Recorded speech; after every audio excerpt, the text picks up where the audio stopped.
সবাইকে ওয়েলকাম আমাদের আজকের ওয়েবিনারে। বেসিক্যালি আমাদের আজকের ওয়েবিনার হচ্ছে যে how to get funding in abroad. বিদেশে বেসিক্যালি উচ্চশিক্ষাতে আমরা অনেকেই যেতে চাই। তো এক্ষেত্রে সবচেয়ে বেশি ভূমিকা পালন করে সেটা হচ্ছে যে আসলে আমরা ফান্ডিং পাচ্ছি কিনা, কারণ ম্যাক্সিমামের উদ্দেশ্য থাকে একটা ভালো ফান্ডিং নিয়ে ইউএসএ তে বা ফার্স্ট ওয়ার্ল্ড যে কোনো কান্ট্রিতে যাওয়া ফর হায়ার স্টাডিজ। তো এর জন্য কিছু গাইডেন্স যাতে পাওয়া যায়, এর জন্য আমাদের আজকের অ্যারেঞ্জমেন্ট। তো আমাদের সাথে আছে আমাদের guest speaker Nasim Ahmed. Nasim Ahmed basically হচ্ছে কানিসো স্টেট ইউনিভার্সিটিতে ফুল ফান্ডেড স্কলারশিপে পড়াশোনা করছেন, পিএইচডি প্রোগ্রামে।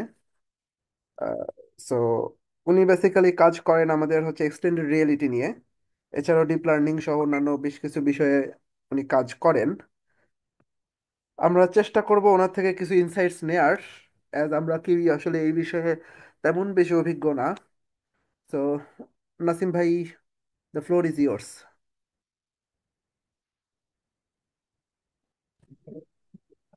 হ্যাঁ, থ্যাংক ইউ। সত্যি যে আমার কথা কি শোনা যায়? হ্যাঁ, শোনা যায়। হ্যাঁ, ওকে। থ্যাংক ইউ আসলে এরকম একটা সুন্দর অ্যারেঞ্জমেন্ট করার জন্য। আর বেসিক্যালি এরকম কোশ্চেন আসলে অনেকেই ফেস করে, আর এটা আসলে আমিও যে সময় ফাইনাল ইয়ারে ছিলাম বা আমিও যে সময় ট্রাই করছিলাম, সো এরকম আমরা সবাই করতাম আসলে। So first of all thank you জানাই আমি সকল অর্গানাইজারদের এবং সকল পার্টিসিপেন্টদের। সো আমি নাসিম আহমেদ, আমি এখন পিএইচডি করতেছি কেনসা স্টেট ইউনিভার্সিটি কম্পিউটার সায়েন্স প্রোগ্রামের উপর। আর আমার প্রাইমারি রিসার্চ ফোকাস হলো extended reality. So extended reality মানে এটা এর একবারে নতুন টার্ম লাগতে পারে সবার কাছে। সো এটা আসলে হলো যে virtual reality, augmented reality, so এগুলার একটা আমব্রেলা টার্ম আর কি। সো মেইনলি ওইগুলা নিয়ে আমার প্রাইমারি রিসার্চ ফোকাস। আর হ্যাঁ, সো আজকে আমি ট্রাই করবো যে আসলে একবারে ফার্স্ট টু লাস্ট যে ব্রিফ অ্যানালাইসিস একটু বুঝাই দিতে, যে কিভাবে আসলে এই সিচুয়েশন গুলা ট্যাকল করতে হয়। এট লিস্ট ফান্ডিং এর ব্যাপারটা বা মনে করেন যে এডমিশনের ব্যাপারটা, মানে আমাদের সবারই এরকম একটা কনফিউশন থাকে আসলে। বা অনেকে দেখা যায় যে ফান্ডিং পাওয়ার পরে এডমিশন হয় না, বা দেখা যায় যে ভালো ইউনিভার্সিটি এডমিশন হয় বা কিন্তু ফান্ডিং ম্যানেজ করতে পারে না। সো এরকম অনেক সিচুয়েশন নিয়েও আমি আলোচনা করার ট্রাই করবো আর কি, যেন এইগুলা কোনো মানে আপনারা যেন ইনসাইটফুল কোনো থটস পাইতে পারেন আসলে। ওকে। সো আই থিঙ্ক আমি আমি কি স্টার্ট করতে পারি, রাইট? হ্যাঁ, প্লিজ। হ্যাঁ, ওকে। ওকে।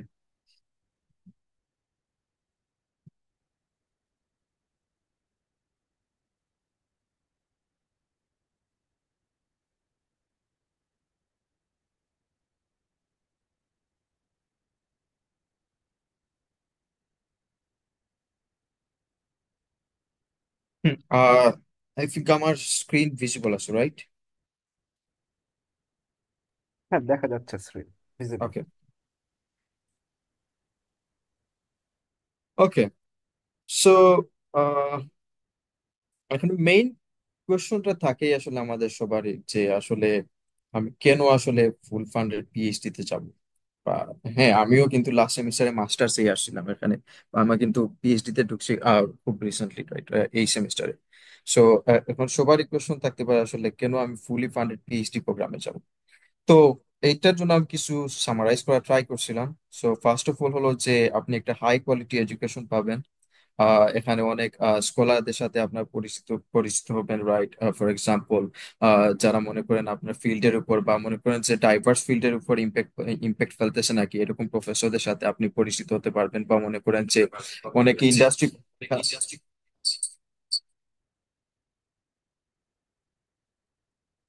অনেক ইন্ডাস্ট্রি পার্সোনালের সাথেও আপনারা পরিচিত হতে পারবেন আর কি। আহ, যেমন লাস্ট সেমিস্টারে আমার প্রজেক্টের টিমমেট ছিল দুইজন নেটিভ আমেরিকান, এবং তারা দুইজনই ভালো দুইটা ইন্ডাস্ট্রিতে জব করে এখানে। সো অবভিয়াসলি তাদের সাথে আমার ভালো একটা ইন্টারাকশন আছে, যেটা আমার পরবর্তীতে বেনিফিশিয়াল হতে পারে এরকম। সো তারপর হলো যে opportunity to conduct cutting edge research, মানে হলো যে আপনারা রিসেন্ট যেগুলো রিসার্চ ট্রেন্ড আছে, ফর এক্সাম্পল এই যে মনে করেন যে এক্সটেন্ডেড রিয়ালিটি। সো এটা কিন্তু খুব বেশি পুরাতন কোনো রিসার্চ ফিল্ড না। সো এইটা নিয়ে রিসার্চ করার সুযোগ আমরা পেতে পারি। বা মনে করেন যে বাংলাদেশে কিন্তু আমরা এরকম কাটিং এজ রিসার্চ গুলা করার অপরচুনিটি নাও পাইতে পারি। সো এরকম রিসার্চ অপরচুনিটি গুলা কিন্তু এখানে পসিবল। তারপর হলো যে গ্লোবাল এক্সপার্টদের সাথে, যেটা আমি আগেই বলছি, তারপর হলো যে মেইন যেটা ইম্পর্টেন্ট সেটা হলো যে ফিনান্সিয়াল স্টেবিলিটি। যেমন আপনারা যদি বাংলাদেশে পিএইচডি করেন, সো অবভিয়াসলি যে এখানে যে স্যালারিটা দিবে বা এখান থেকে যে মনে করেন আপনার যে ফিনান্সিয়াল স্টেবিলিটিটা আসবে ইউএসএ তে, সো এটা অবভিয়াসলি বাংলাদেশে বা অন্যান্য কান্ট্রিতে আসবে না, এটা sure. Okay. So what Yule gate, so হ্যাঁ, আপনি মনে করেন যে এখানে ফুলি ফান্ডেড পিএইচডি করতে আসছেন, তো আপনি এখানে কি কি পাইতে পারেন? সো ফার্স্ট অফ অল হলো যে টিউশন ফি এবার। আর সেকেন্ড যেটা হলো মোস্ট ইম্পর্টেন্ট, সেটা হলো একটা রিজনেবল অ্যামাউন্ট অফ স্টাইপেন্ড পাবেন মান্থলি আপনি। তো যেটা সম্পূর্ণ আপনার ইচ্ছা, আপনি কোন খাতে কিভাবে খরচ করবেন এটা আপনার বিষয়। এবং মোস্ট ইম্পর্টেন্টলি আপনি হলো যে টিউশন ফি এবার পাবেন। হ্যাঁ। তো এখন প্রশ্ন হলো যে টিউশন ফি ওয়েইভার বা আসলে এই টাকাগুলা দিয়ে আমার হবেটা কি, বা বা আপনারা কি এগুলা গ্যাস করতে পারবেন নাকি যে এই অ্যামাউন্টটা কত? ওকে, আমি জাস্ট একটা রাফ এস্টিমেট দেখাই।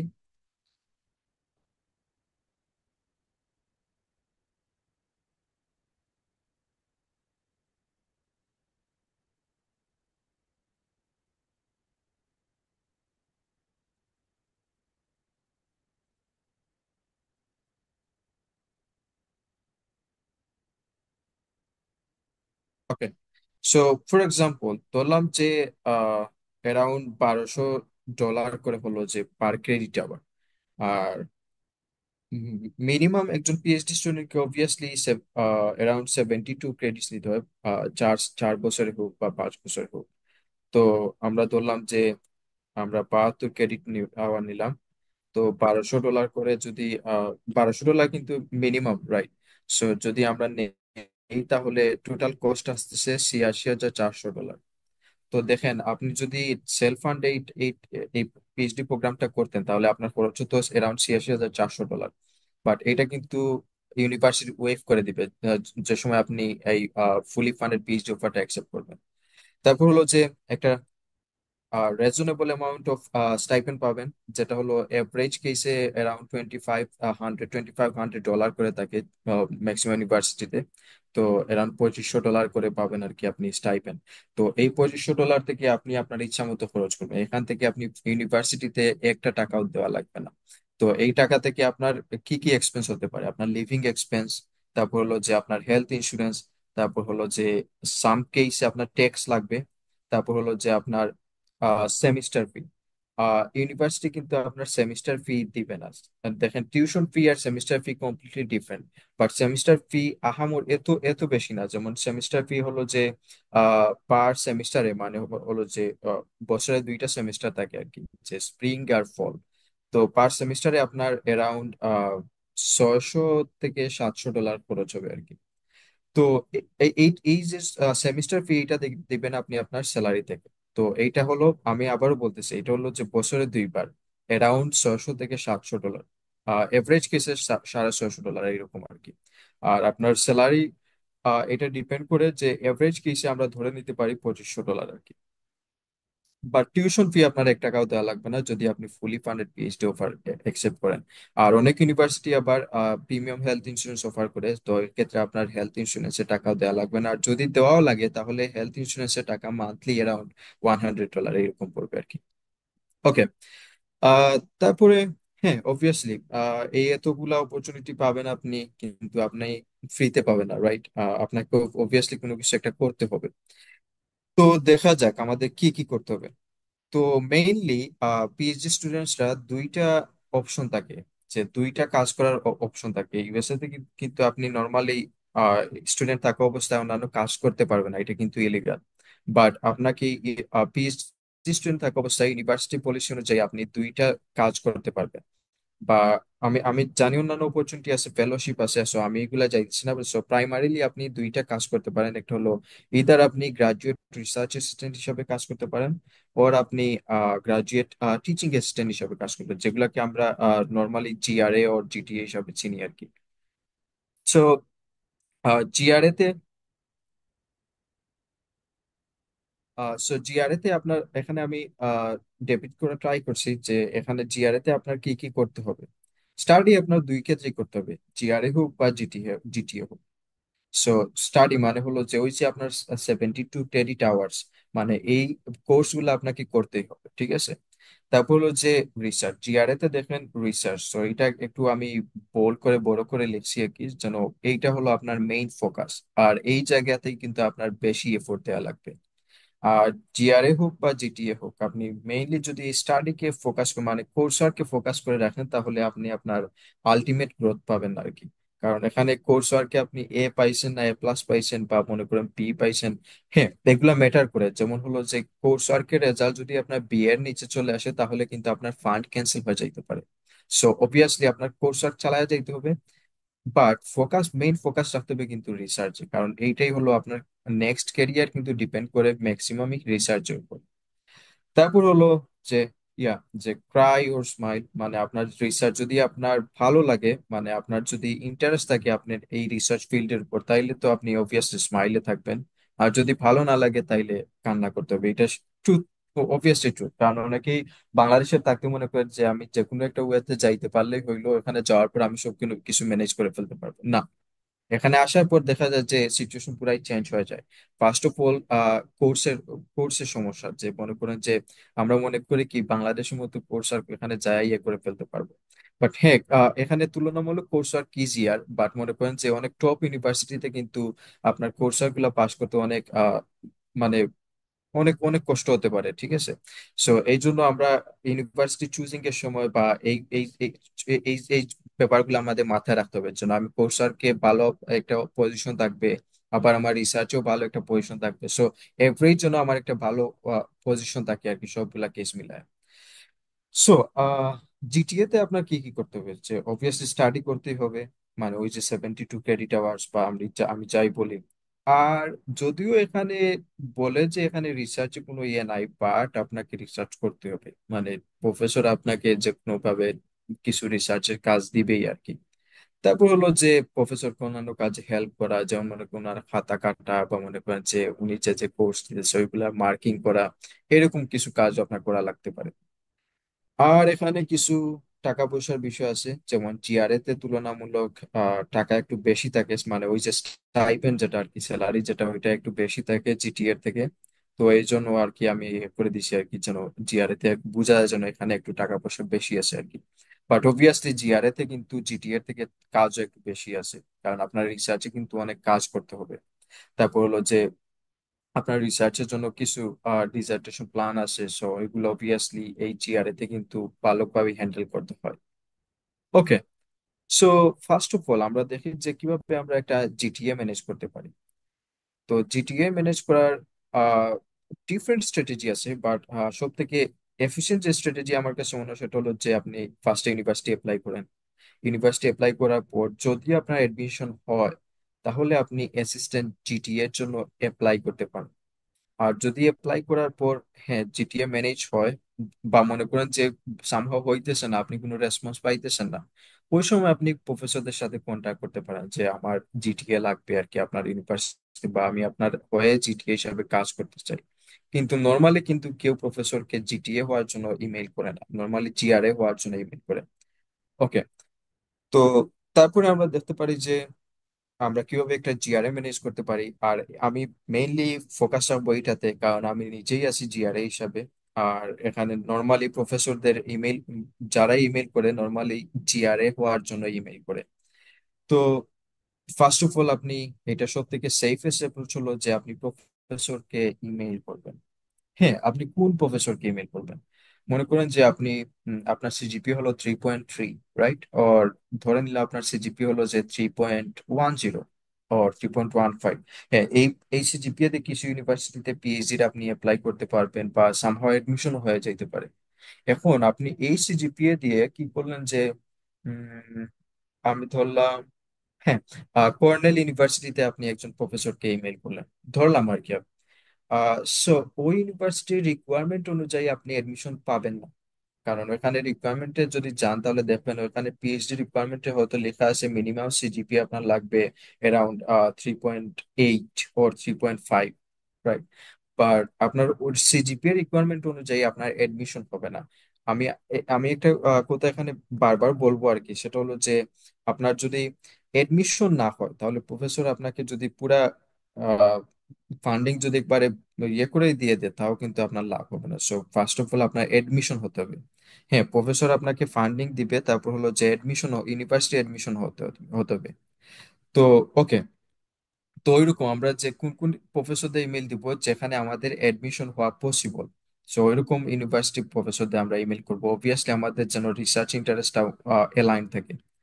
তা বললো যে হ্যাঁ, আপনি উনার সাথে কথা বলবেন যেন ফান্ডিং কনফার্ম করবে যে উনি কি ফান্ডিং আদৌ দিবে কিনা। যদি উনি কনফার্ম করে তাহলে আপনি ওই ইউনিভার্সিটিতে অ্যাপ্লাই করবেন। এটা হলো সব থেকে সেফেস্ট অ্যাপ্রোচ। আবার অনেকে এটাও করে যে রিকোয়ারমেন্ট অনুযায়ী, মনে করেন আমার সিজিপি আছে 3.8, আমার একটা ইউনিভার্সিটির রিকোয়ারমেন্ট হলো 3.5, হ্যাঁ আমি তাইলে ইউনিভার্সিটি সেফলি অ্যাপ্লাই করতে পারি। আমি অ্যাপ্লাই করলাম, আমার এডমিশন হইলো, তারপর আমি প্রফেসরদের ইমেল করতে পারি। এইটা হলো আরেকটা অ্যাপ্রোচ। তো এটা হলো সব থেকে সেফেস্ট অ্যাপ্রোচ, হলো আপনি আগে রিকোয়ারমেন্ট দেখবেন, তারপর হলো যে প্রফেসরদের ইমেল করবেন। প্রফেসরদের ইমেল ইমেল করার পর যদি ওনারা ফান্ডিং কনফার্ম করে তাহলে আপনি ওই ইউনিভার্সিটি অ্যাপ্লাই করবেন। এখন আপনারা বলতে পারেন যে হ্যাঁ আমি কেন এরকম বলতেছি বা কেন ওই ইয়েতে একটু ডিসকাস করতেছি। কারণ দেখেন, ইউনিভার্সিটি গুলা কিন্তু অ্যাপ্লাই করতে একটা অ্যামাউন্ট আপনার খরচ হবে। সো আপনি যদি 10টা অ্যারাউন্ড এভারেজে যদি 60 ইউএসডি করে হয় একটা ইউনিভার্সিটি অ্যাপ্লিকেশন ফি, আপনি কোনো সময় গ্যারান্টি দিতে পারবেন না যে আপনি একটা ইউনিভার্সিটি অ্যাপ্লাই করবেন ওখানে আপনি ফান্ডিংও পাবেন, অ্যাডমিশনও পাবেন। সো ওইরকম কেস যদি আমরা হিসাব করি, সো এবং ধরি যদি আমরা যে আপনি 10টা ইউনিভার্সিটি অ্যাপ্লাই করছেন, সো এখানে আপনার প্রায় 600 ইউএসডি খরচ হইতেছে। সো এইরকম কেসগুলো চিন্তা করলে সবথেকে সেফেস্ট অ্যাপ্রোচ হলো যে আপনি আগে রিকোয়ারমেন্ট অনুযায়ী প্রফেসরদের আপনি ইমেল করলেন, ফান্ডিং ম্যানেজ করলেন, তারপরে ইউনিভার্সিটি অ্যাপ্লাই করলেন। ওকে। আর অ্যাপ্লাই করার পরই যে আপনার এডমিশন হয়ে যাবে এটারও কোনো গ্যারান্টি নাই। আপনার অ্যাপ্লাই করার পর দেখা যাইতে পারে এডমিশন নাও হইতে পারে। সো ওই ক্ষেত্রে কিন্তু আসলে প্রফেসর আপনার ফান্ড দিতে চাইলেও আপনার কিন্তু কিছু করার নাই, আপনি চাইতে পারবেন না, right? Okay. So which university, so আমি এটা আগেও বলছি যে ফার্স্ট অফ অল যে আপনার কোয়ালিফিকেশনের সাথে যেগুলা বেস্ট ফিট মনে হয় ওই ইউনিভার্সিটিগুলা। তারপর হলো যে আপনার কোন কোন প্রফেসর, যে যে প্রফেসর আপনার রিসার্চ ইন্টারেস্টের সাথে পারফেক্টলি অ্যালাইন করে। হ্যাঁ, আমি আবারও বলতেছি যে অনেকেই মনে করে যে আমি ইউএসএ তে চলে আসার পর যে সবকিছু ম্যানেজ করে ফেলবো। মনে করেন আপনি পড়তেছেন কম্পিউটার সায়েন্সে, আপনার রিসার্চ ইন্টারেস্ট হলো মেশিন লার্নিং নিয়ে। আপনি বললেন যে আমি ইউএসএ তে যাওয়ার পর একটা প্রফেসর আপনার ফান্ডিং দিতে চাইতেছে এবং উনার মনে করেন যে রিসার্চ ইন্টারেস্ট হলো যে আইওটি বেসড কোনো কিছু নিয়ে। আপনি মনে মনে বলতেছেন যে আমি গিয়েই মনে হয় সবকিছু ইয়ে করে ফেলবো। না, এটা আসলে হয় না, কারণ এখানে কিন্তু বাংলাদেশের মতো আপনি যে উল্টাপাল্টা কাজগুলা করে প্রফেসরকে বুঝাইতে পারবেন না। এখানে কিন্তু আপনাকে কাজ যাই করতে হবে জেনুইনই করতে হবে। সো এখন এখানে কিন্তু আসলে অনেক ডিফিকাল্টি ম্যাটার করে। তারপর হলো যে কমিউনিটি।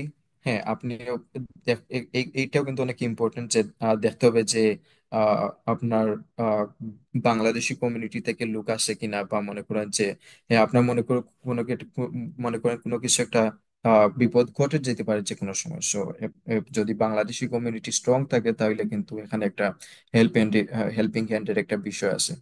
তারপরে পরে হলো লিভলিহুড। আপনি এটা আগে অ্যানালাইসিস করতে হবে যে আমি স্যালারি পাইতে স্টাইপেন্ড পাবো মান্থলি হলো হচ্ছে $2000, আর আমি কি এই টাকা দিয়ে ওই জায়গায় গিয়ে সার্ভাইভ করতে পারবো কিনা। আবার আমার মান্থলি সেমিস্টার ফিসের জন্য কিছু একটা টাকা রেখে দিতে হবে, হেলথ ইন্স্যুরেন্স থেকে কিছু চলে যাবে, তারপর ট্যাক্স থেকে কিছু চলে যাবে। সো ওভারঅল হিসাব করে দেখতে হবে যে আপনি আদৌ কি ওখানে গিয়ে এই টাকা দিয়ে সার্ভাইভ করতে পারবেন কিনা। তো যদি দেখা যায় যে না, আমার মান্থলি হলো স্যালারি আছে আমার 2000, তো আমার এক্সপেন্স হয়ে যাইতেছে অ্যারাউন্ড 2300, আপনি হিসাব করে দিলেন যে আপনার খরচ হবে যে $2300। তো ওই ক্ষেত্রে তো আপনার আরো লস, রাইট? সো এরকম অনেক হিসাব করে দেখবেন যে আপনি আসলে আদৌ এখানে যাওয়ার পর সার্ভাইভ করতে পারবেন কিনা। সো এগুলা কিন্তু অ্যানালাইসিস করা যায়। আপনি একটু গুগল সার্চ করলে কিন্তু দেখতে পারবেন এখানে এভারেজ লিভিং এক্সপেন্স কত, বা এখানে এভারেজ খাবার দাবারের কস্ট কত আসে আর কি।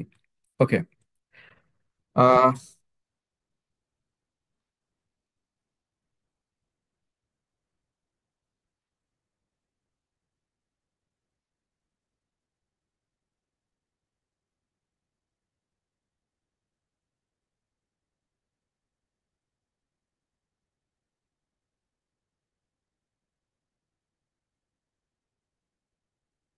ওকে, সো কোন কোন প্রফেসর?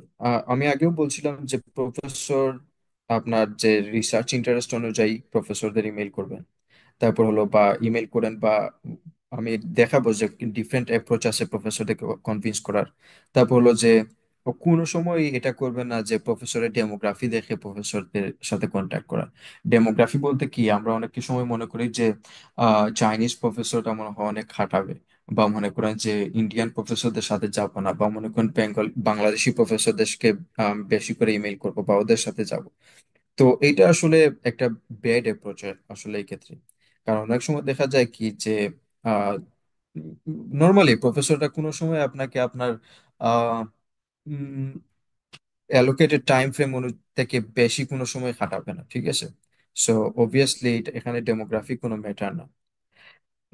তারপরে আছে,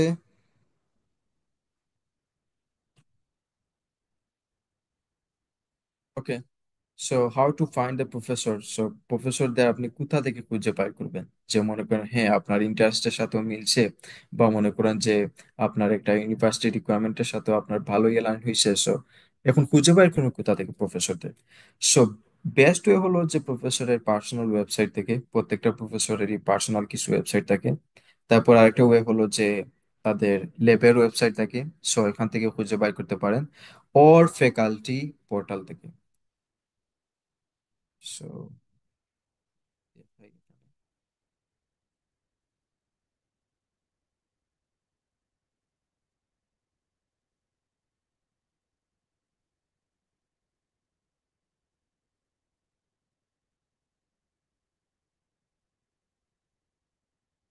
ওকে, এই যে দেখুন, সো এখানে সবার ডেজিগনেশন সহ আমার স্ক্রিন কি দেখা যায়? জি ভাই, দেখা যাচ্ছে। ওকে, সো এখানে মনে করেন যে প্রত্যেকটা প্রফেসরের এই যে নামও আছে, আবার পজিশনও আছে, আবার কি কি কোর্স নেয় বা ওনাদের রিসার্চ ইন্টারেস্টও পাবেন, ঠিক আছে? সো অনেক ইউনিভার্সিটি আবার ওদের পার্সোনাল ওয়েবসাইটও প্রোভাইড করে। ওকে, লেট মি সি। সিএস, ওকে, মনে করেন আপনি কম্পিউটার সায়েন্স।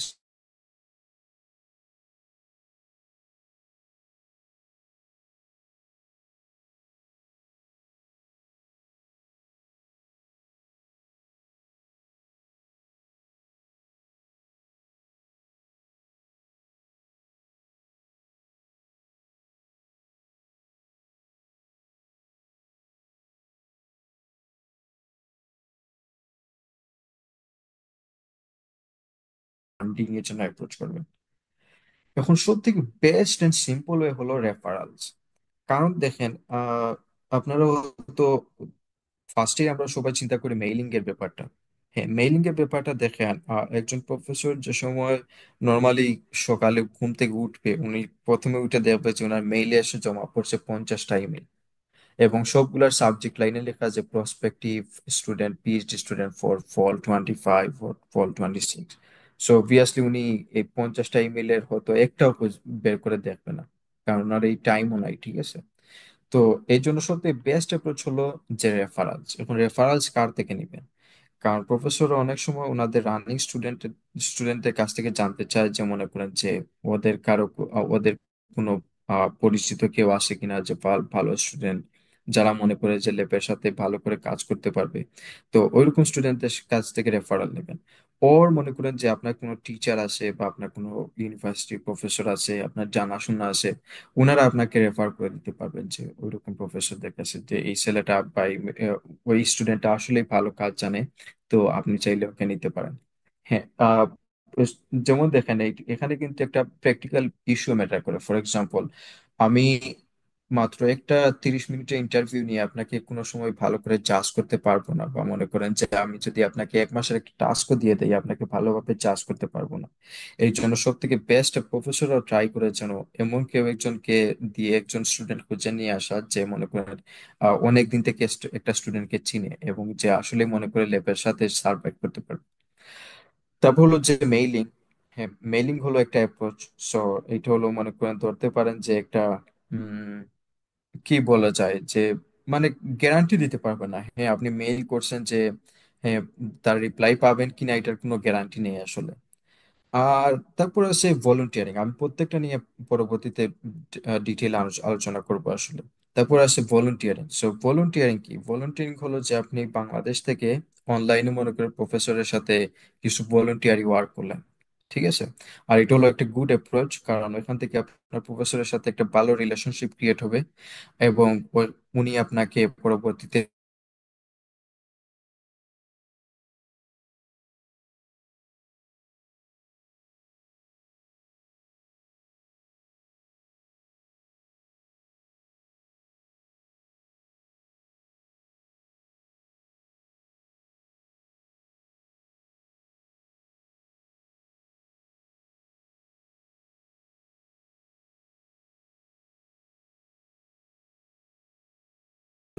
ওই প্রফেসরের সাথে, একটা পার্টিকুলার প্রফেসরের সাথে যে স্টুডেন্ট গুলা অলরেডি রানিং আছে তাদের সাথে আপনি কন্ট্যাক্ট করতে পারেন, তাদেরকে আপনি আপনার কাজগুলা ডেমনস্ট্রেট করে দেখাতে পারেন, ঠিক আছে? কারণ প্রফেসরের থেকে তাদের স্টুডেন্টের টাইম থাকে আর কি, যে বা মনে করেন ওনারা আপনাকে টাইম দিতে পারে যে আপনার কাজগুলা দেখার জন্য, কারণ প্রফেসরের হয়তো ওই টাইম নাও থাকতে পারে। ওকে, তারপর হলো যে, ওকে, ইমেইলিং এর ব্যাপারটা, তো আপনি কিভাবে প্রফেসরকে ইমেইল করবেন? ধরে নিলে আপনি রেফারাল পান নাই কোথাও, তো এখন তো ইমেইল করতেই হবে, সো কিভাবে ইমেইল করবেন? সো ফার্স্ট অফ অল আপনি অবভিয়াসলি সাবজেক্টে এরকম কিছু লিখতে হবে যে আপনি প্রসপেক্টিভ স্টুডেন্ট ফর ফল 20। এটা হলো আমার ইমেইল টেমপ্লেট, সো আমি আমার এটা এখানে অ্যাটাচ করে দিয়েছি আর কি। তো আপনি মনে করেন যে ফল 2024 এর জন্য প্রসপেক্টিভ স্টুডেন্ট, সো আপনি সাবজেক্ট লাইনে এইরকম একটা লেখা রাখবেন। তারপরে দেখেন আমি কিন্তু অ্যাড্রেস করছি কি দিয়ে, যে ডিয়ার প্রফেসর, তারপর হলো যদি উনি অবভিয়াসলি, আর হ্যাঁ, যে কোন কোন প্রফেসরদের টার্গেট করবেন। আপনি যদি ফুল প্রফেসর, মানে হলো যে প্রফেসর তো আমরা জানি যে তিনটা টাইপের হয় হয় আর কি, যে একজন ফুল প্রফেসর, অ্যাসোসিয়েট প্রফেসর আর অ্যাসিস্ট্যান্ট প্রফেসর। আপনি লেকচারারদের অবভিয়াসলি ইমেল করবেন না। সো এই তিন টাইপের প্রফেসরের থেকে আপনি নর্মালি টার্গেট করবেন অ্যাসিস্ট্যান্ট প্রফেসরদের। বাট এখানে আপনি লেখা লাগবে না যে ডিয়ার অ্যাসিস্ট্যান্ট প্রফেসর, এখানে আপনি ঠিকই অ্যাসিস্ট্যান্ট হোক বা যাই হোক আপনি লিখবেন ডিয়ার প্রফেসর। তো ডিয়ার প্রফেসর, তারপর হলো যে ওনার তো অবভিয়াসলি পিএইচডি থাকবে, ডিয়ার প্রফেসর ডক্টর, তারপরে হলো ওনার নাম, ফুল নাম, তারপর হলো কমা দিয়ে আপনি, তারপর আপনার নর্মাল গ্রিটিংস, তারপর হলো যে আমার নাম দিলাম, তারপর হলো যে আমি একটা ইউনিভার্সিটিতে লেকচারার ছিলাম, সো আমার এটা হলো আমি যে পিএইচডি করবো এটার সাথে পারফেক্টলি অ্যালাইন করে, সো আমি এটা মেনশন করে দিলাম যে আমি কোনো ওই ইউনিভার্সিটিতে এইরকম একটা লেকচারার পজিশনে আছি। তারপর হলো যে আপনি কোথা থেকে পাশ করছেন, আপনার সিজিপিএ কত, মানে আপনি প্রথম প্যারাগ্রাফের মধ্যেই বোঝায় দিবেন যে আপনি এই পজিশনের জন্য বা ওনার লেভেলের জন্য মোটামুটি পারফেক্টই আছেন। আর সেকেন্ড প্যারাগ্রাফে এসে আপনি আপনার রিসার্চ নিয়ে একটু আলোচনা করবেন, যে আপনি যদি আন্ডারগ্রেডে কোনো রিসার্চ করে থাকেন তাহলে এইগুলা নিয়ে আলোচনা করবেন। এখন কত হলো যে যদি আপনি আন্ডারগ্রেডে কোনো রিসার্চ করে না থাকেন তাহলে কি করবেন? যদি আপনি আন্ডারগ্রেডে কোনো রিসার্চ করে না থাকেন তাহলে আপনি প্রফেসরের প্রোফাইল রাখবেন। প্রফেসরের প্রোফাইল ঘেটে দেখবেন যে উনি কোন কোন ফিল্ডের উপর এক্সপার্টিস আছে, বা দেখবেন যে উনার মনে করেন কয়েকটা রিসেন্ট পেপার দেখলেন, রিসেন্ট পেপারগুলো দেখে আপনি এখানে একটা সামারাইজ করা ট্রাই করলেন যে আমি আপনার এই পেপারগুলো পড়ছি, পেপারগুলো পড়ে আমি খুবই ইন্টারেস্টেড হয়েছি, এবং আমি এই পেপারের পার্টিকুলারলি এই জায়গাটা নিয়ে আমি বেশি ইন্টারেস্টেড, তাইলে উনি বুঝবে যে না, আপনি ভালোই বা কাটাকাটি করছেন। ফাইনালি এসে আপনি আপনার একাডেমিক সিভি, তারপর হচ্ছে একাডেমিক ট্রান্সক্রিপ্ট আর সার্টিফিকেট যদি থাকে তাইলে ওইগুলো অ্যাটাচ করে দিবেন। দেখেন আমি কিন্তু যে সময় ইমেল করি ওই সময় কিন্তু আমার আইএলটিএস এর স্কোরও ছিল না, বা মনে করেন আমার জিআরই তো ছিলই না, বা আমি এখনো জিআরই দেই নাই। সো ওই জন্য আমি জাস্ট ইসলাম একাডেমিক ট্রান্সক্রিপ্ট আর সিভি। সো আপনিও কিন্তু চাইলে ইমেল করতে পারেন যদি আপনার কাছে এই ডকুমেন্ট গুলা থাকে। যদিও আইএলটিএস এর স্কোর ছাড়া রিপ্লাই রেসপন্স পাওয়া একটু ডিফিকাল্ট, বাট ট্রাই তো করা যায়, রাইট? সো ট্রাই করবেন যেন আইএলটিএস এর স্কোরটা সাথে করে অ্যাটাচ করে দেওয়ার। সো আমি আবারও বলতেছি যে প্রফেসরদের ফার্স্ট টার্গেট থাকবে যেন আপনি অ্যাসিস্ট্যান্ট প্রফেসরদের টার্গেট করবেন। তারপর হলো যে আপনি ফার্স্টের প্যারাগ্রাফে আপনি মেনশন করে দিবেন আপনার যেগুলা গুড অ্যাচিভমেন্টস আছে, রাইট? আর এরপরের প্যারাগ্রাফে আপনি আপনার রিসার্চ যদি আন্ডার গ্রেডেড থাকে তাইলে ওগুলা দিবেন। আর যদি না থাকে তাহলে মনে করেন যে প্রফেসরের প্রোফাইল ঘেটে আর কি কিছু দেওয়ার ট্রাই করবেন। আর ফাইনালি আপনি আপনার ডকুমেন্টস গুলো অ্যাটাচ করে দিবেন।